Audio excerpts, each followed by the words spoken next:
Que alegria é estarmos de volta para uma nova lição. Agora vamos estudar o livro de Romanos.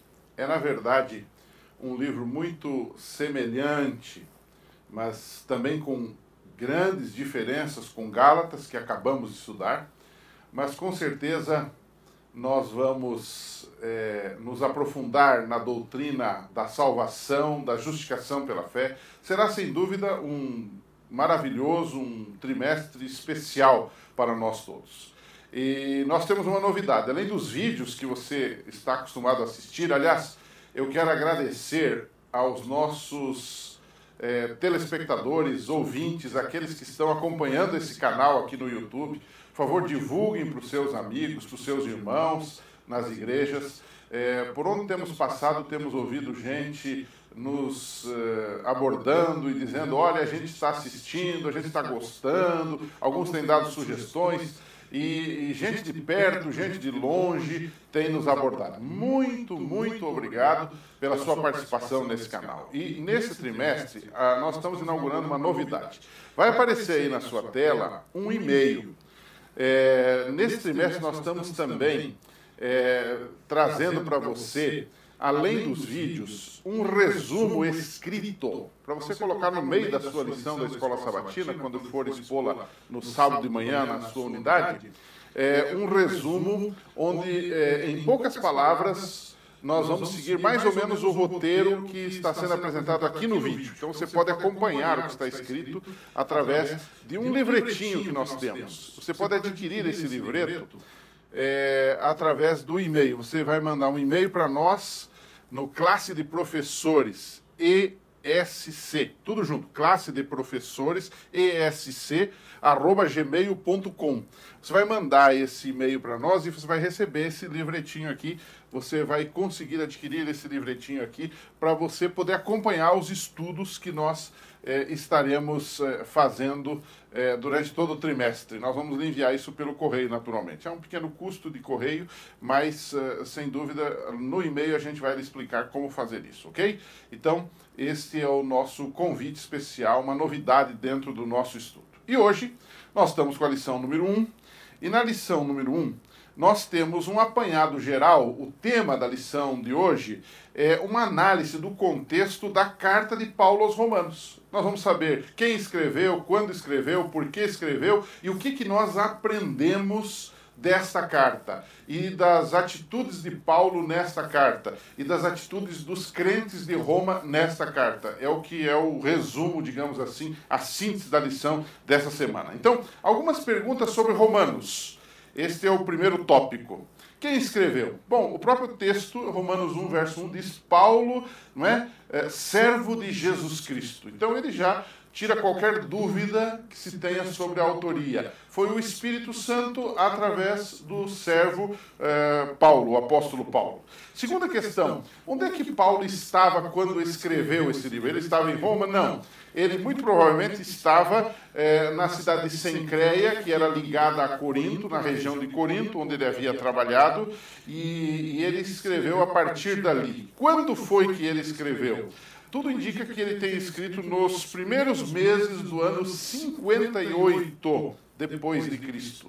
Lá de Cencreia, Paulo pretendia viajar e visitar a igreja de Roma, e lá em Roma conseguir o apoio desta igreja, entre outras coisas, para que esta igreja lhe ajudasse a plantar novas igrejas, especialmente na região da Espanha, para onde ele deveria concentrar os seus esforços evangelísticos e missionários, né? E uma pergunta que também nós devemos fazer ao começarmos esse trimestre é por que Paulo escreveu? Nós sabemos que os escritores bíblicos não escreveram no vácuo. Não foi assim, em determinado dia, Paulo ou Pedro se assentam, eu vou escrever uma carta, digamos assim, apenas para colocar os meus dotes de escritor para fora, para dizer que eu sei escrever bem. Não, não.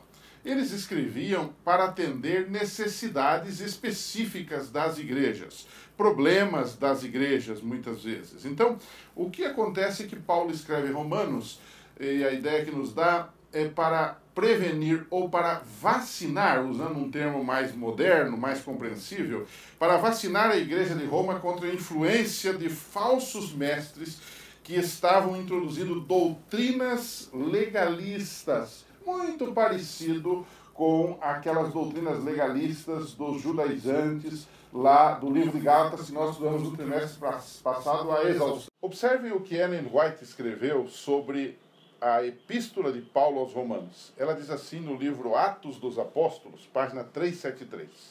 A fim de preparar o caminho para os seus trabalhos entre esses irmãos, muitos dos quais lhe eram até então estranhos, Paulo enviou-lhes uma carta, anunciando seu intento de visitar Roma e sua esperança de plantar o estandarte da cruz na Espanha. Em sua epístola aos Romanos, Paulo expôs os grandes princípios do Evangelho. Ele afirmava sua posição nas questões que estavam agitando as igrejas judaicas e gentílicas e mostrava que as esperanças e promessas que haviam pertencido antes aos judeus eram agora oferecidas também aos gentios. Nessas poucas frases, Ellen White faz um resumo dos grandes objetivos de Paulo. Não é? Um deles era usar a igreja de Roma para evangelizar a Espanha. Um outro objetivo era expor os grandes princípios do Evangelho, ou seja, justificação pela fé, santificação, glorificação, as grandes mensagens do Evangelho. Um outro aspecto era também vacinar a igreja, prevenir a igreja contra aqueles irmãos que estavam, aqueles falsos mestres, diria melhor, agitando as igrejas judaicas e gentílicas. Mas há um segundo ponto nessa nossa discussão, até aqui perguntas sobre a Epístola aos Romanos. Nós agora faremos uma segunda aplicação. Em Algarismo Romano vai aparecer aí na sua tela quais são as lições práticas que nós obtemos do estudo do livro de Romanos, ou da análise do livro de Romanos. A primeira delas é que nós aprendemos em Romanos sobre o perfil dos cristãos de Roma. Para Paulo, eles eram amados por Deus e eles eram santos. Apesar de serem pecadores, eram separados para servirem um Deus santo. Por outro lado, Paulo diz que eles eram cheios de boas obras. Né? Romanos 15, 14 diz que eles eram possuídos de bondade, tomados pela bondade, não é? Cheios de todo conhecimento. Eram pessoas que mergulhavam nas escrituras sagradas, né?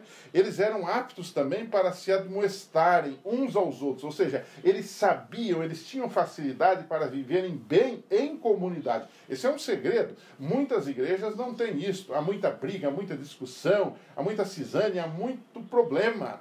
Mas os romanos eram, nesse caso, um exemplo, diferente dos coríntios, por exemplo, que eram briguentos, que eram problemáticos, assim, não é?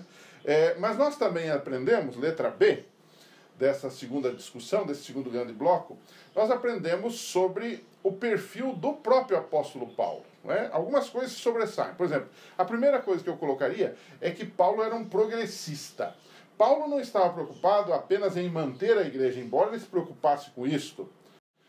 Ele não estava preocupado em ficar rondando os lugares onde já se havia plantado o evangelho. Né? Romanos 15, 20 fala disso. Né? Ele não quer ficar colhendo onde ele não plantou, por exemplo. Ele quer expandir, ele quer fundar novas igrejas, abrir novos territórios, conquistar novas pessoas. Um segundo ponto é que ele não fazia isso sozinho. Paulo envolvia a igreja no trabalho. Um dos objetivos dele ao escrever a carta era apresentar-se antecipadamente para que quando chegasse em Roma tivesse a confiança dos irmãos para envolvê-los num trabalho de evangelização da Espanha. Então, a gente percebe que ele era um líder, ao mesmo tempo progressista, mas ao mesmo tempo visionário no sentido de envolver pessoas. E você sabe que o nosso grande problema hoje como igreja está na formação de líderes, mas não líderes que apenas mandem, não líderes apenas investidos de autoridade ou de autoritarismo em alguns lugares. Nós estamos precisando de líderes que sejam sensíveis, inteligentes, cheios de tato, para envolver mais crentes no trabalho de evangelização e de ganhar almas para Cristo. E isso tem sido uma tarefa difícil. Em alguns lugares estamos estacionados nos 20% que trabalham e nos 80% que ficam apenas olhando. Como fazer isto? Paulo nos ensina aqui que ele não ia sozinho, mas que procurava envolver os irmãos nesse trabalho. E por último, Paulo era um homem prevenido. O perfil de Paulo me mostra que ele, antes que o problema acontecesse, antes que os judaizantes chegassem em Roma e colocassem a perder toda a pregação, toda a base do cristianismo, que era a salvação pela graça por meio da fé, Paulo já se antecipa e escreve uma carta, que é, na verdade, não apenas uma carta, mas é um documento inspirado para todas as gerações cristãs, incluindo a nossa, e que fez uma revolução no mundo através de Lutero, que nós estamos agora nesse ano comemorando os 500 anos da Reforma Protestante. Então, é maravilhoso a gente perceber como ele era um homem que vacinava a igreja contra as falsas doutrinas. E aí a pergunta que fica no ar para a gente discutir no final é o seguinte: o que como igreja, como escola sabatina, ou como unidade, a nossa classe aqui está fazendo no sentido de vacinar os irmãos contra falsos mestres, falsas doutrinas, falsas ideias? Será que nós realmente estamos levando o povo para estudar a Bíblia profundamente, com regras hermenêuticas, com regras de interpretação? Ou nós estamos estudando a Bíblia de uma forma, digamos assim, rápida, passageira, sem um envolvimento maior com o texto bíblico? E aí nós estamos criando uma geração de cristãos, de adventistas, não comprometidos com a palavra de Deus e com os ensinos claros da palavra de Deus. Pense um pouco nisso, discuta isso com a sua classe e a gente se encontra aqui nas próximas semanas nesse estudo fantástico do livro de Romanos. Até lá, a gente se encontra.